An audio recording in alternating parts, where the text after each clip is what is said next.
Apa iya aku berhenti kerja karena penghasilannya kecil? Hai, aku Ayudia, aku resign dari profesi dokter untuk membangun brand teh di Bali. Pada saat aku announce aku resign sebagai dokter, selain banyak yang tanya cara, salah dua komen yang paling banyak adalah apakah ini tentang penghasilan? Banyak yang mengira aku resign karena penghasilan tenaga itu kecil. Bahkan ada yang bertanya apakah alasan aku resign adalah penghasilan. Ini adalah sebenarnya isu yang sangat sensitif tentang penghasilan nakes di Indonesia, yang menurutku ini sangat memerlukan perhatian khusus dari pemerintah. Tapi berhubung yang ditanya adalah tentang pekerjaan terakhirku, sebenarnya penghasilan yang aku dapat pada saat aku bekerja sebagai dokter itu sangat lebih dari cukup.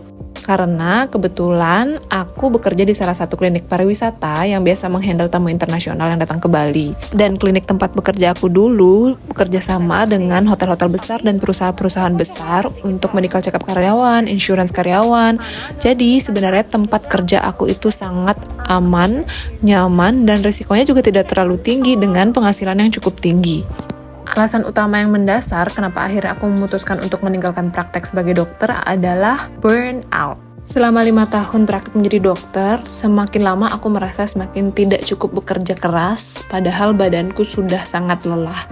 Aku tidak merasa menjadi dokter yang baik, dan aku merasa jika sesuatu terjadi di luar kendaliku, itu semua adalah salahku. Dan hal ini semakin lama semakin memburuk, sampai akhirnya mempengaruhi kesehatan fisik dan mentalku.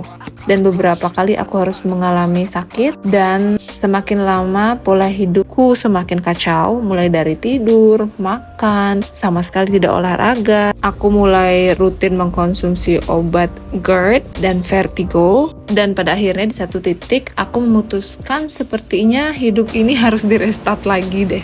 Dan mungkin cara aku merestart hidup kembali ini adalah memilih jalan yang kulakukan saat ini. Jadi sebenarnya itu adalah alasan terkuat kenapa aku memilih untuk beralih profesi. Tapi tidak dapat dipungkiri aku sangat mencintai sekali dunia kesehatan. Oleh karena itu, sekarang aku mulai sedikit demi sedikit mempelajari tentang tubuhku sendiri. Aku mulai olahraga rutin, aku mulai lari lagi, aku mulai serius ikut beberapa event. Aku belajar untuk tracking nutrisiku setiap harinya. Aku belajar tentang mental, dan itu semua sangat mudah dipelajari karena sebelumnya aku sudah punya basic tentang kesehatan.